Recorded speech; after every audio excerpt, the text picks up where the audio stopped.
هو ده الله على الجمال والريحة. بسم الله ما شاء الله، أحلى شوية رز بخاري لحم هتعملوهم بالطعم الأصلي للبخاري.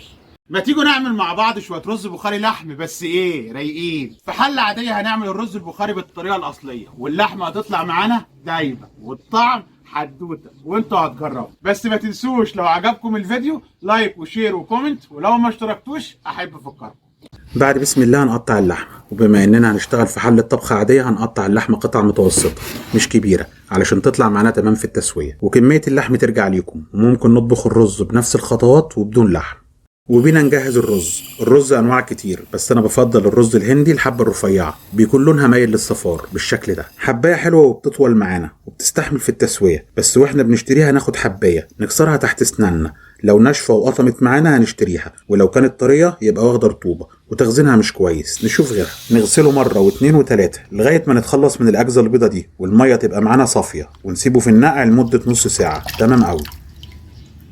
ويلا نخش على التسويه. حله ويا ريت تكون محمله شويه، ولو مش موجوده عندنا عادي في تركايه هنعملها اخر الفيديو هتساعدنا كتير اننا نشتغل في اي حله. هننزل بشويه زيت، وطبعا كميه الزيت ترجع لنسبه الدسم في اللحم. لو اللحم معانا سمين شويه او ضاني هنقل من كميه الزيت، وبما اني هشتغل بلحم نسبه الدسم فيه قليله هزود الزيت شويه، وممكن نعزز الدسم بمعلقه سمنه. هنكون مجهزين الجزر اللي هنستخدمه ومقطعينه صوابع رفيعه بالشكل ده، وممكن نبشره، بس لما بنبشره بيدوب معانا في الرز، تقطيعه احسن من بشره. انا استخدمت ربع كيلو جزر، تقريبا 5 جزرات كبار على كيلو الرز. هننزل بتلتين الكميه ونحتفظ بالتلت التاني هنستخدمه بعد شويه.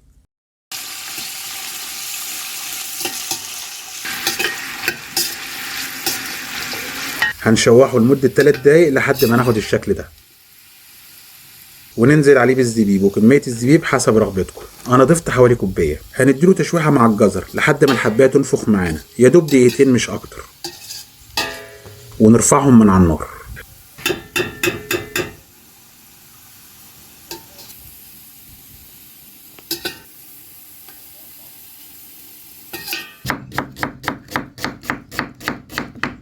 وعلى نفس الزيت هننزل ببصلتين وسط مقطعينهم جوانح او اي قطعية تحبوها،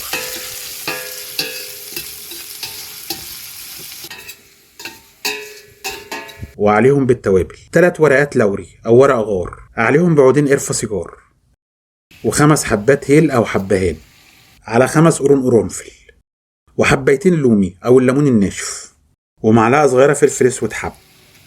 كلها توابل خفيفة ما كترناش، بس الاساسي هو الكمون. هنضيف معلقة كبيرة كمون حب،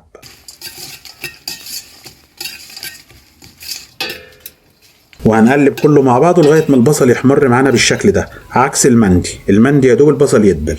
وننزل عليهم باللحمه بتاعتهم،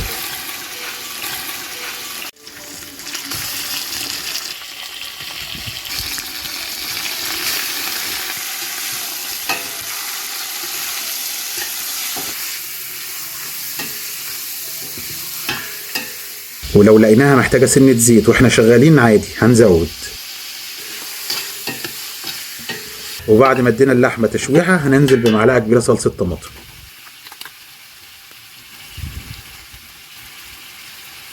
وهنديهم تشويحه مع بعض لغايه ما ريحه الصلصه تظهر معانا.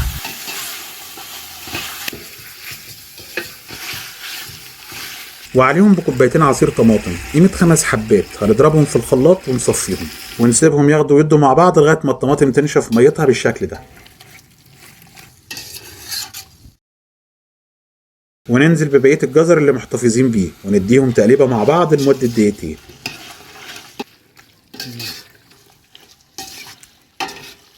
ونضيف الميه، ويا ريت الميه تكون سخنه معانا علشان ما توقفش معانا عمليه التسويه. ونغطي ونسيبهم ساعه ياخدوا ويدوا مع بعض، وكله يرجع لنوع اللحمه الصغيره غير الكبيره. اللحمه الكبيره هنديها وقت اطول شويه، من ربع ساعه لنص ساعه زياده. وبعد ما سيبناها الوقت المطلوب هنظبط الميه، وما ننساش الميه تكون سخنه. عايزين الميه تكون فوق اللحمه ب2 سم، قيمه عقله صباع. ونبدأ نظبط الملح بتاعنا، عايزين يكون عالي شوية، نعمل حساب للرز عشان يطلع معانا مظبوط ملح. انا نزلت بمعلقة كبيرة وده يعتبر معيار مظبوط. وهنسيب الكشنة او الصوص يقلب معانا قلبتين على النار، وننزل بالرز بعد ما صفيناه ونوزعه. بلاش نقلب اللحمة مع الرز، عايزين اللحمة تكون تحت لسببين: الاول اللحمة هتطلع معانا دايبة، والتاني ان الرز ما يلزقش مننا في قعر الحلة.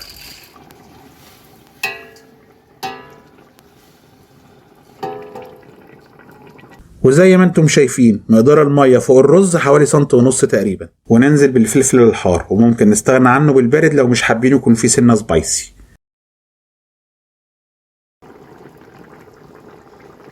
واول ما الرز يبدأ يتشرب معانا ويعمل بابلز وحفر بالشكل ده هنهدي النار عليه خالص، وننزل بالجزر والزبيب.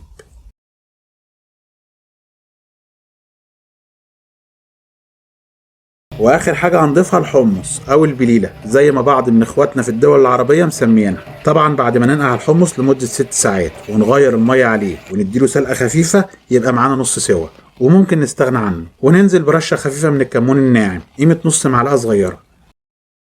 واخر تركايه هنعملها وهتفرق معانا كتير في التسويه، هنهدي النار زي ما بنسوي الرز عادي، وهنجيب صاجه وهنحطها على النار تحت الحله، ولو ما عندناش ممكن نستخدم علبه سمنه ونفتحها. هتستقبل النار وتهديها، وهتطلع معانا التسويه عظمه، ونسيبها لمده 25 ل 30 دقيقه مش اكتر. بسم الله ما شاء الله، كده بقت تمام. هنلم الاضافات اللي على الوش لوحدها علشان ننزل بيها على وش صينيه التقديم.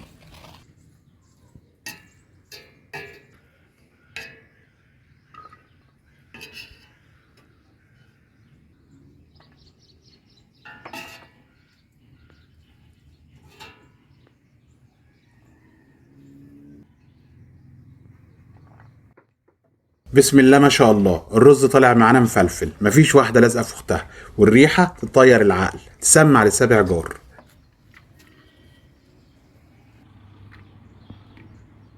والحلة تمام، مفيش حاجة لازقة فيها زي ما انتوا شايفين.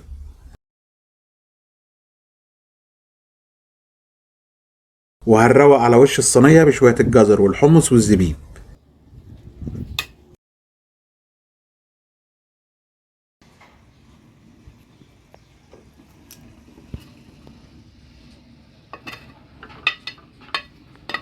مع الكام قرن فلفل حار اللي احنا حاطينه.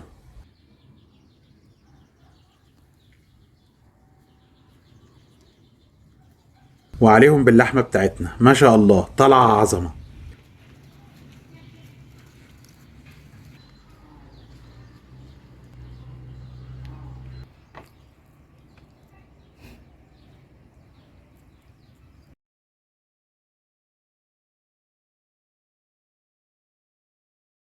اللحمة دايبة وشوية رز يشرفوا، وبألف هنا عليكم، وأوعدكم إنكم هتاكلوا أحلى رز بخيري. ولو لسه مكملين معايا يبقى شكرا كتير ليكم، وما تنسوش اللايك والشير والكومنت.